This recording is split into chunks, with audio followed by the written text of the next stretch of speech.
मौसम विभाग की चेतावनी पर उत्तराखंड के मुख्यमंत्री विजय बड़गुणा ने सफाई दी है। केवल ये भारी बारिश का ही बात कही गई थी उस रिपोर्ट में। सैलाब से इतना बड़ा कहर टूटेगा ये जानकारी नहीं थी। ये जो त्रासदी हुई है ये केवल बारिश का असर नहीं है, ये तो जो झील है केदारनाथ के ऊपर वो ओवरफ्लो करी है और उसने जो है वो पूरा का पूरा जो है तबाही की है। उत्तराखंड के मुख्यमंत्री विजय बहुगुणा ने कहा है कि उन्होंने 16 जून को मौसम विभाग की चेतावनी जारी होने के बाद ही 4 धाम की यात्रा रुकवा दी थी। करने पर जाना लोगों का बंद हो गया था। जैसे बारिश तेज शुरू हुई है और आजकल सारा मेट डिपार्टमेंट बोल रहा था बारिश होगी, लेकिन बारिश और कहर में बहुत अंतर होता है। मुख्यमंत्री बहुगुणा के दावे पर सवाल उठ रहे हैं क्योंकि अभी तक किसी भी श्रद्धालु या यात्री ने इस तरह की कोई जानकारी नहीं दी है कि उन्हें 4 धाम की यात्रा पर जाने के लिए प्रशासन ने मना किया। मुख्यमंत्री बहुगुणा के दावे के उलट सैलाब के दिन केदारनाथ में सभी धर्मशालाएं खचाखच भरी हुई थी। सवाल उठता है कि क्या अफसरों ने मुख्यमंत्री के आदेश पर कार्रवाई नहीं की।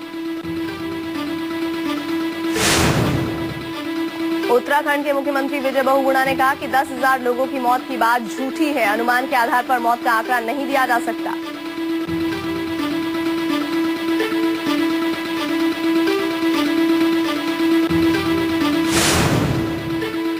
उत्तराखंड के disaster management minister Yashpal Arya ने भी स्वीकार किया है कि मौसम विभाग ने 2 दिन पहले ही सैलाब की चेतावनी दी थी।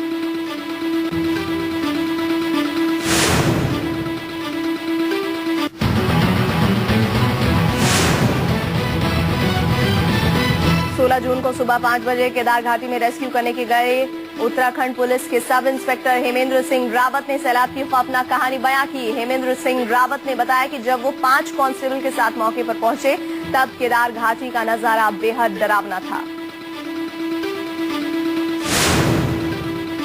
एसआई हेमेंद्र सिंह रावत ने बताया कि देखते ही देखते मंदाकिनी नदी उफान पर आ गई। नदी का जल स्तर तेजी से बढ़ रहा था। तभी वॉकी टॉकी पर मैसेज आया कि गौरीकुंड के पास कई गाड़ियां बाढ़ में बह गई।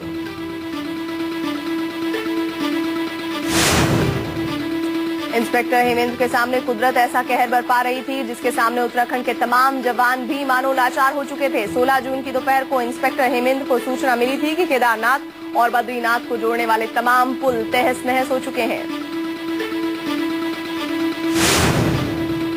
उत्तरकाशी में अब भागीरथी नदी ने भयंकर रूप धारण कर लिया है। भागीरथी के किनारे पर बसे 40,000 नागरिक विस्थापन झेलने को मजबूर हो रहे हैं। उत्तराखंड के लिए अगले 72 घंटे काफी महत्वपूर्ण हैं क्योंकि इस दौरान मानसून की बारिश भागीरथी नदी का जलस्तर और बढ़ा सकती है जिससे उत्तराखंड के लोगों की मुसीबतें बढ़ सकती हैं। टिहरी बांध से पहले 5 किलोमीटर तक भागीरथी ने भयंकर रूप धारण कर रखा है। अगर तेज बारिश हुई तो भागीरथी में अरबों की संपत्ति बह सकती है।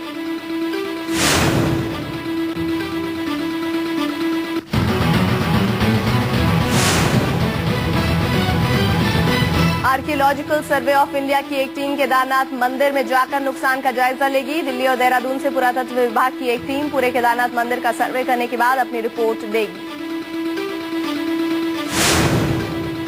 न्यूज 24 सैलाब में बिछड़ गए लोगों को अपनों से मिलाने की मुहिम में जुटा हुआ है। जोशीमठ से हमारे संवाददाता कुमार कुंदन और कैमरामैन प्रकाश बिष्ट ने रेस्क्यू कर लाए गए लोगों की तस्वीरें कैमरे में कैद की हैं। आप भी इन तस्वीरों को ध्यान से देखें। इन तस्वीरों में आपका कोई रिश्तेदार भी हो सकता है। सैलाब के 15 दिन बीत जाने के बाद भी ऋषिकेश में लोग अपनों की तलाश में भटक रहे हैं। लोग अपने हाथों में अपने रिश्तेदारों के फोटो लेकर उन्हें ढूंढने की कोशिश कर रहे हैं। गौरीकुंड हादसे में शहीद हुए आईटीबीपी के इंस्पेक्टर भीम सिंह का पूरे राजकीय सम्मान के साथ अंतिम संस्कार किया गया। कठुआ में उनके पुश्तैनी गांव में हजारों लोगों ने श्रद्धांजलि दी।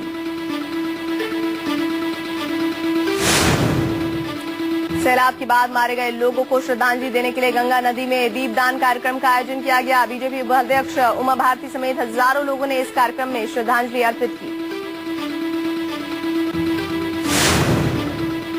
सिक्किम की राजधानी गैंगटॉक में आपदा के वक्त लोगों को बचाव के तरीके सिखाए जा रहे हैं। एनडीआरएफ की 2nd बटालियन ने सैलाब या फिर भूकंप जैसी आपदाओं में बचाव के लिए लोगों को ट्रेनिंग देने का काम शुरू किया है।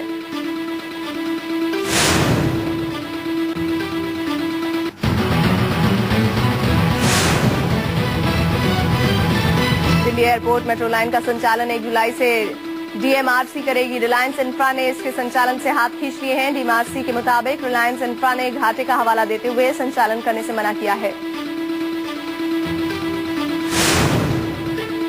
गाजियाबाद के पौष इलाके कविनगर में बदमाशों ने पति पत्नी को सरेआम गोली मार दी और लाखों लूट लिए।